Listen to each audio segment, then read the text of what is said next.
Up in the sky, look! It's a bird! It's a plane! It's Superman!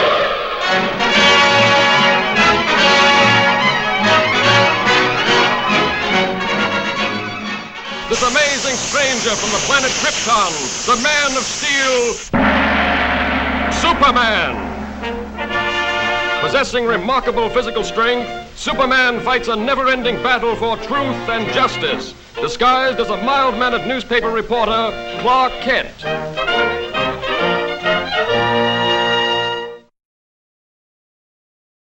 Hey, this is Brino Figure. What we have on this spinning stand is McFarlane DC Multiverse Fleischer style Superman. And it is really awesome to have this in hand right now. And I gotta say, I love the cartoons of the Fleischer Superman. I remember being so obsessed with this cartoon growing up. The animation is really incredible. It still holds up today, so that is something. So I got this guy for about $22 or so. I don't remember exactly, but it was not that expensive when I got him. I mean, at least not as expensive as like that Monitor Wave where he was like $40. So anyway, yeah, this is $22, which, you know, relatively affordable. And yeah, I finally have him, and it's pretty much the same as the previous Superman figures, which were Crisis on Infinite Earth Superman and the video game Justice League Task Force Superman. And now this is the third time that they're releasing. And the fourth one after this is going to be the Kingdom Come Superman, which is also going to be a really good figure. And it looks very, very accurate to the source material, by the way. And yeah, and then they're going to make another one, which is the Silver Age. I think it's more like Bronze Age, but it is Silver Age Superman. That's what they call it. And then the next one would be the Strange Lives of Superman. So yeah, they're reusing this mold a lot now, and they're gonna keep doing it. So anyway, without further ado, let's get him off the stand and take a closer look. So we're gonna look at the size and comparison on this figure. If you have any questions, just post in the comment section. I'll tell you which figure they are.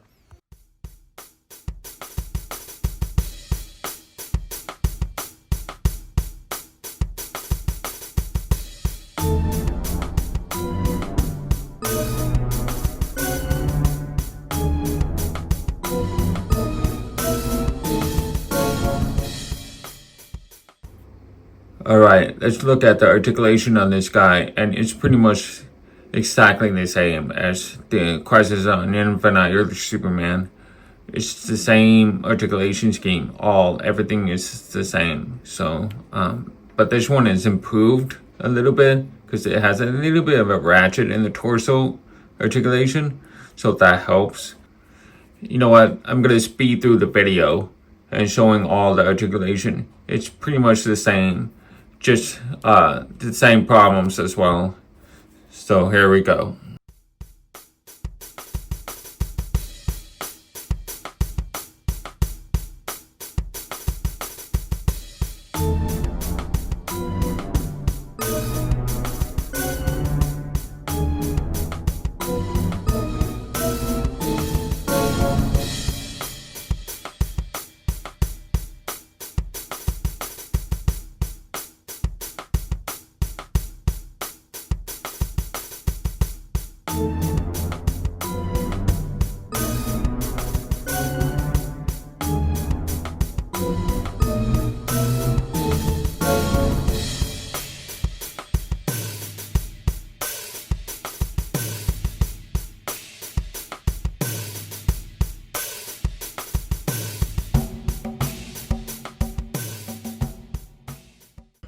Now, I want to talk about torso articulation. The problem with it, it dangles a little bit.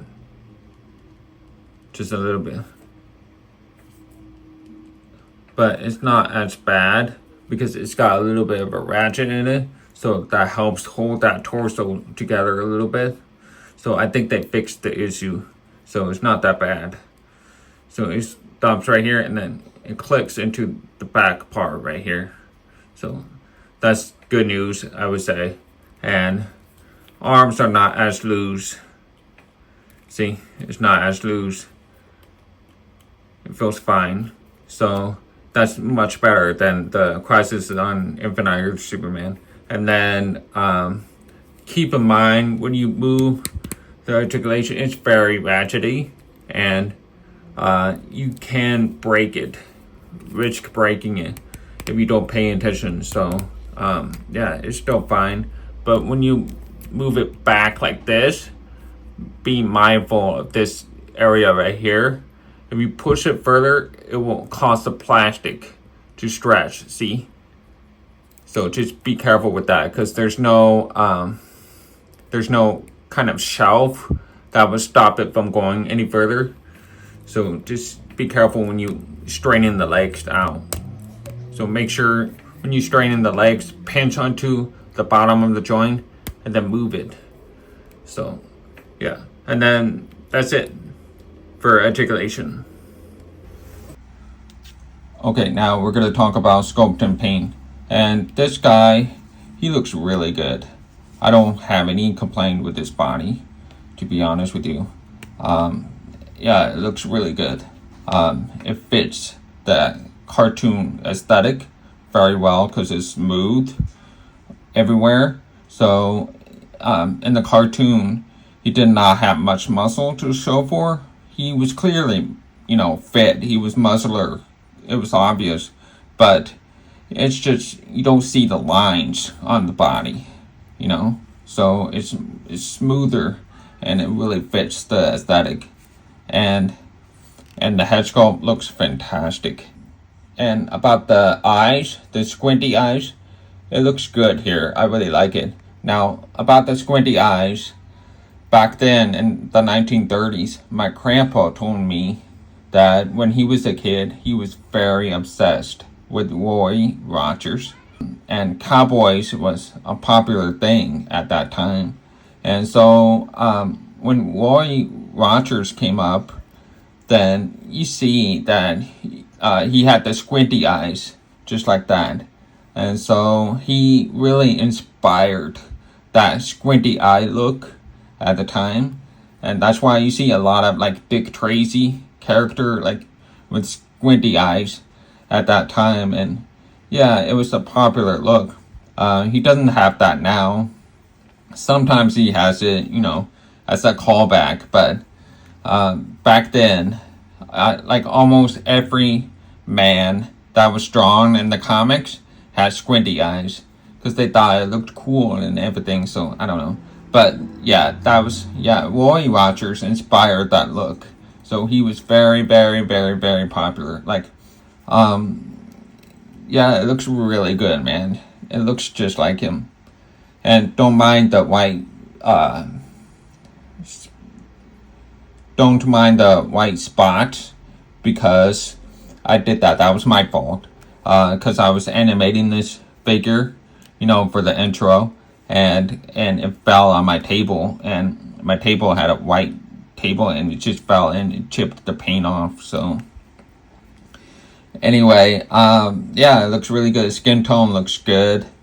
I really like how the wrist joints are not flesh tone, and it looks a lot better. As you can see, this is the exact same. This is the very first mold, the Crisis on Infinite Superman, and you can see the wrist joints. It looks really weird with the flesh tone color. It does not look right? But when you look at the other one, it's hardly noticeable. You don't really notice that. See the difference? So it's kind of crazy just how much of a difference it makes when you're using the different color. And it works with this because there's no like chevron around it. So it looks like it goes all the way down to here. And it looks really good, man. And I like this. So I'm hoping that McFarlane will keep doing that for Superman from here on out, for this particular Superman. So, yeah. And the belt looks good, it's accurate. But I wish they painted the red a little darker, like a slightly darker red or a lighter red on the belt, because it looks unfinished. But it does look good. It's fine, but it's just my small gripe. It's not a big deal. Cloth cape, obviously, and it's got wires, wire on this side and wire on the other side, and no yellow S on the cape, and that's accurate, because in the cartoon he did not have that, because it was easier to animate at that time, because it takes a lot of time to animate the yellow S on the back and the symbol on the front. Constantly animating that is a lot of work, and there's a reason why that the 90s Superman animated series had a missing yellow S on the cape. It's because it's easier and it saves a lot of time on animating frame by frame, you know, so that's why they did that. And yeah, that's about it. It looks good. It's accurate. The edge shield, accurate. It looks exactly like the cartoon. So yeah, they did a really good job with this. It's basically flawless. Practically, it's just a flawless figure. It's perfect. It's beautiful. Now when it comes to accessories, it's got a card that looks like this, right in there, and a disc stand, and those open flying hands, and that's it. That's all you got. I don't have to pull them out and show you. It's basically the same as this guy right here, which I reviewed. Yeah, that's it. Let's do some poses.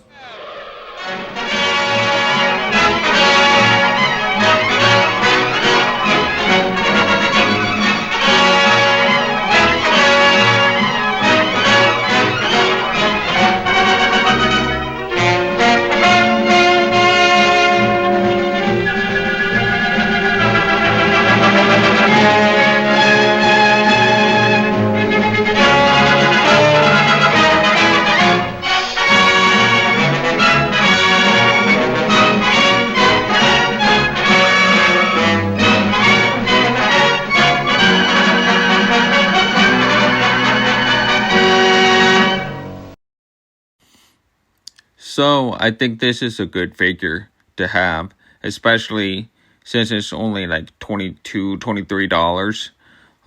Totally worth it. The head sculpt looks absolutely awesome. I'm still blown away by the head sculpt. It is really accurate to the cartoon, so there's that. It's really awesome. And I love the edge shield. It's very clean, and there's nothing I would change or modify or improve on this figure. It's basically exactly what it was like in the cartoons. I mean, it's exactly the same thing. I wouldn't change anything. I have no complaints about this, really. My only small complaint would be a slightly different shade of red for the belt. But other than that, I really don't have any complaints with this figure. The expression is perfect for this. The head sculpt is perfect. He usually remains with this same expression throughout all the animation cartoons. So it's just, anyway, it's just a really good figure. And the body type is perfect for this cartoon character, because he's smooth all around.